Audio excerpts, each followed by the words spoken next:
Alors, mes chers amis, dans la paracha de Shemini, Aaron à Cohen va malheureusement connaître une tragédie immense.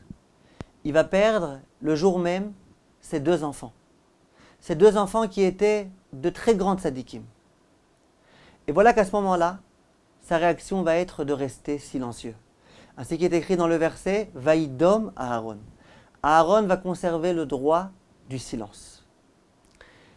Et cet acte-là, remarquable, va lui valoir une récompense particulière. Laquelle? C'est qu'ensuite, au moment où Akadosh Baruch Hu va vouloir enseigner quelques halachot, il va s'adresser de façon exclusive à Aaron. Alors qu'en général, il parlait à Moshe et à Aaron, alors que lorsqu'il voudrait s'adresser à Aaron, il demandait à Moshe que lui-même dise à Aaron, là, Aaron va avoir le mérite d'entendre de ses propres oreilles la parole de Akadosh Baruch Hu qui va lui être adressée exclusivement à lui. Qu'y a-t-il de tellement particulier dans ce silence? Vous savez, mes chers amis, que quelquefois, malheureusement, nous connaissons dans notre vie des difficultés, des épreuves qui peuvent être terribles. Quelle doit être notre réaction dans ces moments tellement douloureux, tellement difficiles? Alors bien évidemment, en tant que juif croyant, on a tendance à réagir en disant « Gamzou letova ».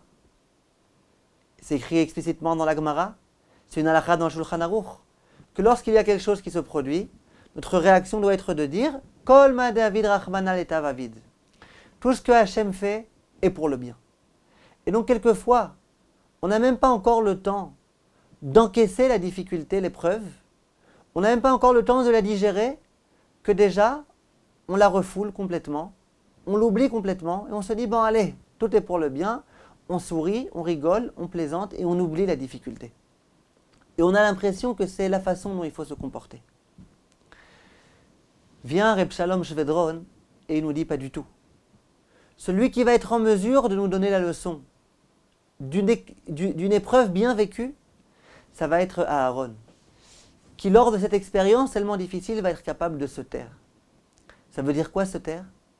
Se taire, ça veut dire rester avec soi-même, se plonger dans une certaine affliction, essayer d'intérioriser ce qui vient de se passer, de se produire. Ne pas essayer de tout extérioriser, de parler, de commencer à se consoler, de dire tout ce qu'Hachem fait pour le bien. Une seconde. Dans un premier temps, ce n'est pas ce qu'il faut faire. Dans un premier temps, prends conscience de la difficulté qui est la tienne. Et ça, c'est une étape qui est extrêmement importante dans la vie.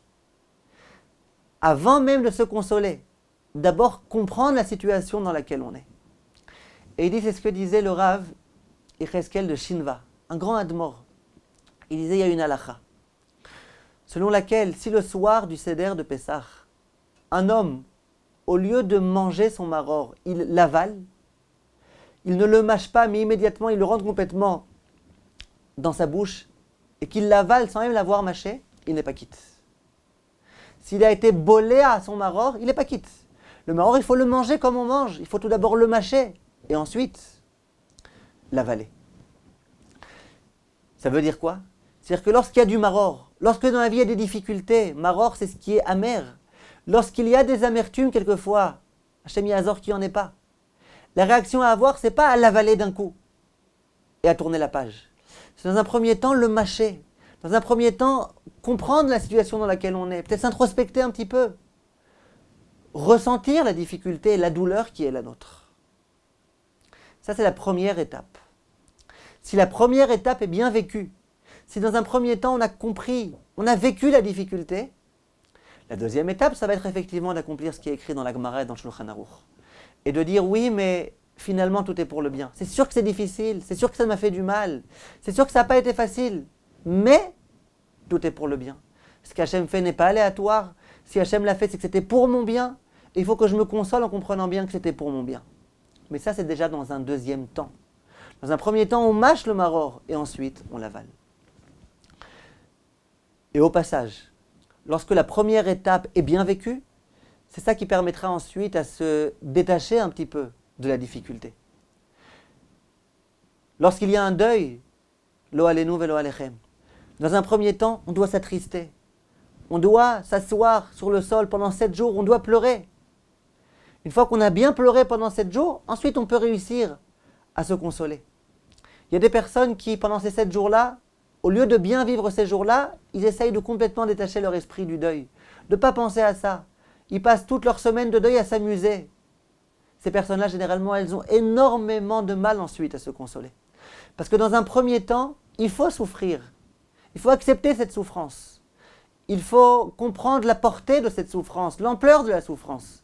Et c'est de cette façon-là qu'ensuite, on va pouvoir en arriver à la seconde étape, qui est celle de la consolation. Et il faut savoir que quelquefois on a l'habitude de dire, lorsque nos femmes viennent nous voir par exemple, ou nos maris, et qui nous disent, tu sais ce qui s'est passé aujourd'hui, j'étais au travail, et mon boss, voilà ce qu'il m'a fait, c'était difficile, c'était insupportable, tu sais pas ce que j'ai ressenti, blablabla. Bla, bla, bla. Trop souvent le mari a tendance, surtout lorsque c'est quelqu'un de très religieux, à dire, mais tout est pour le bien. Pourquoi tu pleures? Tout est pour le bien. Et les femmes, elles en peuvent plus quand elles entendent ça. Elles en ont marre. Arrête de me dire tout est pour le bien. Partage un petit peu avec moi. Alors comment il faut faire? Et comment les grandes sadikim font? Les grandes sadikim, ils entendent, ils font ouais, j'aurais pas aimé être à ta place. Ça devait être difficile. Ouais, comment on va faire? Et ensuite, une fois que tu as bien montré que tu t'associes, que tu compatis, ensuite va venir la deuxième étape. Mais t'inquiète pas, ma chérie, tu sais, tout est pour le bien. Si ça s'est passé comme ça, c'est qu'il y a une raison qui est vraiment en notre faveur. Ne t'inquiète pas, tout va s'arranger. Mais ça, c'est la seconde étape. Ne brûlons pas les étapes. Alors moi, j'ai toujours pensé dans un premier temps que c'est uniquement pour des raisons de shalom bayit. Ta femme, elle a besoin de sentir que tu partages sa souffrance. Et donc, dans un premier temps, il faut absolument que tu fasses semblant que c'est difficile ce qui s'est produit. En fait, c'est faux.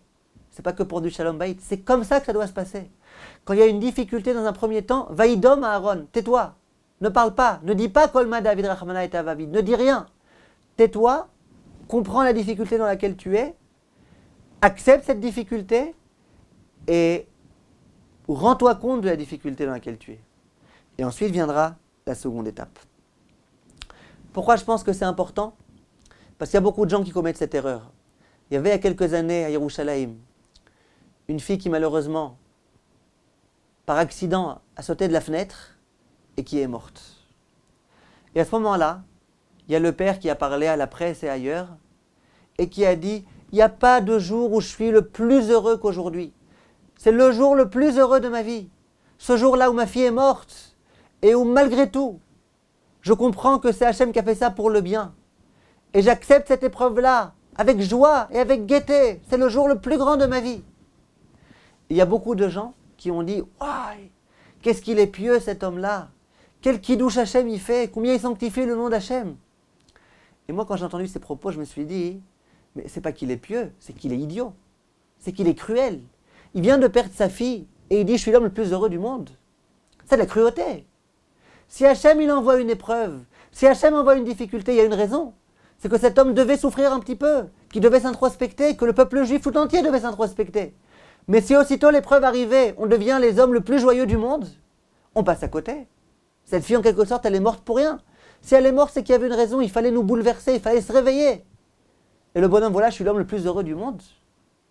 C'est pas cohérent. C'est pas de cette façon-là que la Torah, elle fonctionne. La Torah, elle fonctionne. Aaron, le grand prêtre, il entend qu'il y a eu ces enfants qui sont morts, il se tait. Il parle pas à la radio. Il dit pas, je suis l'homme le plus heureux du monde. Il se tait. C'est difficile pour lui. Et après, tout le peuple juif va pleurer. Il couette à Serefa, à Cher Saraf Hashem. C'est de cette façon-là qu'il faut qu'on fonctionne. Dans un premier temps, sois triste. Il faut que tu sois triste. Et c'est ça le Kiddush Shem Shamaim. C'est d'accepter l'épreuve en tant qu'épreuve, pas en tant que joie, pas en tant que gaieté.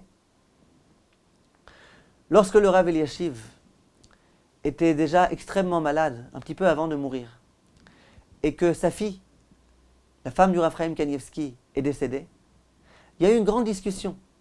Est-ce qu'on tient au courant le Rav Eliashiv du fait que sa fille est morte ou pas? D'une part, il faut lui dire qu'il puisse accomplir les halachot, déchirer son vêtement, qu'il puisse faire ce qu'il a à faire. Il a des halachot. Avant l'enterrement, il n'a pas le droit de réciter des bénédictions, il y a des halachot.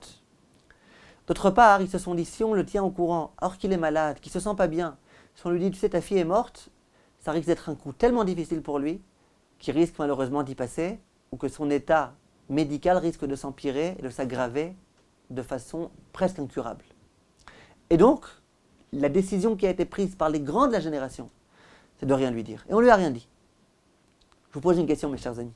Rav Eliashiv, vous avez entendu parler du Rav Eliashiv, le grand de la génération.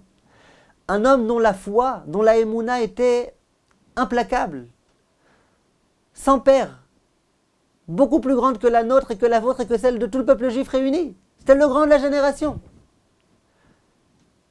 On aurait pu aller le voir et lui dire, tu sais, ta fille est morte. Et il aurait dit, Akol letova, et ça lui aurait rien fait de mal. S'il avait été comme ce rigolo, là, il aurait dit, c'est le jour le plus beau de ma vie, ma fille est morte. Au contraire, il aurait été en bonne santé comme ça, grâce à cette bonne nouvelle. Réponse, non.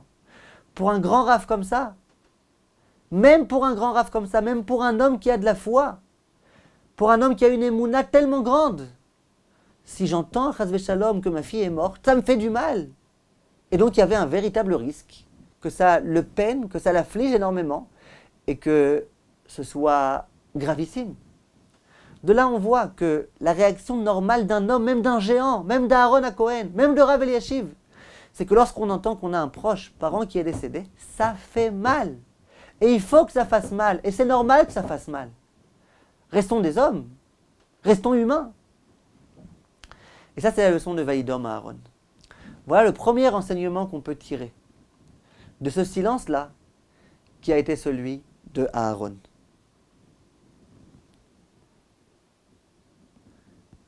La prochaine fois, Bezrat Hashem, on essaiera de continuer un petit peu et de réfléchir à la grandeur de ce silence qui a été celui de Aaron. Kol tov, mes chers amis, et à bientôt.